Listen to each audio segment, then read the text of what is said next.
tupo kwenye maonyesho ya kwanza ya mkoa wetu wa Mara, ambayo kimsingi haya maonyesho yamekuja kwa muda mwafaka ili kutusaidia na kututia moyo kwa shughuli zetu za uchimbaji. Na kiukweli kama mwanzo huu yamependeza hivi, tunaamini kabisa kwa Mara kwa jinsi ambavyo tumekuwa tukifanya vizuri hususani kwenye sekta hii ya madini. Maana mgodi inayotokea umeongoza mfululizo mara 2 kwa kupata tuzo kwa kuongoza kwa mapato Tanzania. Na ninaamini sasa kwa sababu tumepata elimu ambayo inaweza kutusaidia namna ya kutunza mazingira, namna ya kuchimba uchimbaji salama, lakini pia na tumepata na uelewa namna ambavyo tunaweza tukachimba kwa uchimbaji ambao hautapoteza mitaji yetu tofauti na zamani.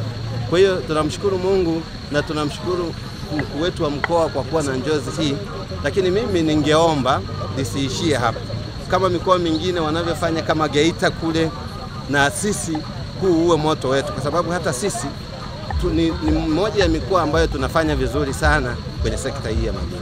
Maana hiyo tumekuwa tukifanya kazi kwa karibu sana na wachimbaji wadogo na wakati kwa kuwawezesha kwa teknolojia, vifaa na mitaji. Na sisi tunanufaika kutoka kwao kwa kutuletea zao la dhahabu, kwa sababu kwa sehemu kubwa tunawategemea wachimbaji wadogo na wakati. Tunashukuru sana kwa maonyesho haya, yameweza kutuunganisha na wateja wetu ambao kwa kiasi kubwa ni wachimbaji wadogo ambao wameanza toka tarehe 3. Tumekuwa tukijadiliana nao na kutatua changamoto zao, na pia wamekuwa wakipata elimu kutoka kwetu sisi, njia sahihi na za uhakika za kuweza kufanikisha malengo yao ya uchimbaji, hususani katika teknolojia ambapo tumekuwa tumewahamasisha watumie teknolojia za kisasa ambazo zinakuwa na uhakika zaidi kuliko imani potofu ambazo wamekuwa wakiziamini kama waganga na kupiga ramli. Lakini kuna vifaa vya kisasa ambavyo kwa sasa hivi pia vimekuwa ni nafuu zaidi kutokana na ukuaji wa teknolojia na mawasiliano. Elimu ya uchimbaji, elimu ya kutumia vifaa, elimu ya kati ya wenye leseni na wenye ardhi, elimu kati ya wenye maduara na wenye leseni. Elimu imetolewa vya kutosha kwa ajili ya kuwakopesha, yani wachimbaji sasa hivi wanakopesheka kwa sababu hata serikali imeona jinsi wanavyochangia pato la taifa. Kwa hiyo kuna tija kubwa sana, na sisi kama viongozi wa wachimbaji tunawahasa hata watu wengine wajitokeze kwa ajili ya kufanya uchimbaji. Sasa hivi uchimbaji unalipa. Kwa haya maonyesho tunafurahi sana, imekuwa fursa kwetu kwa sababu tunakutana na wadau wetu, tunawaelekeza namna bora ya kufanya kazi hii, na pia imetusaidia kwa sababu sasa hivi wachimbaji wengi wamekuwa wanahamasika kuleta mali sokoni baada ya masoko kuanzishwa.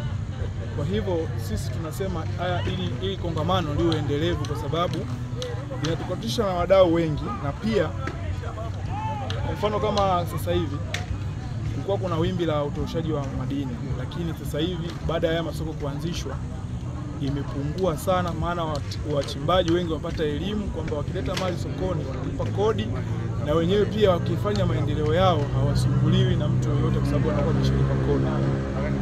Pia sisi kama wanunuzi wakubwa tunashirikiana na brokers ambao unakuta wako kila sehemu, ambao wenyewe wakikusanya mali kule wanakuletea sokoni, sisi tunafanya nao biashara. Na pia tunashirikiana na wadau wengine ambao kuna chama cha wachimbaji wadogo kinaitwa CHAWATA ambacho kiko Buemba. Kila mkoa kuna hicho chama, na wamekuwa wadau wetu wakubwa wa maendeleo, kwa sababu kama inatokea changamoto yoyote ya mchimbaji, hilo ndio kimbilio lao. Kwa hiyo na sisi tunasema elimu iongezwe ili wachimbaji wengi wahamasike kufanya hii kazi ya madini. Madini ni ulisi wetu, ni utajiri wetu. Sisi zamani serikali ilikuwa haitutambui, ilikuwa inatuita kwamba ni wachimbaji haramu. Lakini kwa sasa hivi tunafanya kazi kubwa ambayo hata serikali yenyewe wameona umuhimu wa mchimbaji mdogo. Serikali iliweza kumuona kwamba mchimbaji mkubwa ndio wa maana, lakini mdogo akaitwa ni haramu na kumuondoa na kumfukuza kabisa na kumtoa. Baada ya kuwa wametengeneza mfumo mzuri, wametengeneza pesa nyingi sana. Sasa hivi kila mwaka tunapandishiwa pato tunalotakiwa kulipa. Mwaka juzi 23-24 tulipewa bilioni 176.3, na kwa sasa hivi tunaenda kuikamilisha, imebaki kama bilioni 4 tumalize. 25 tumepewa bilioni 210, na nina uhakika kwamba kwa kadri tunavyokwenda kasi tulionayo bilioni 210 tutaifikisha 26.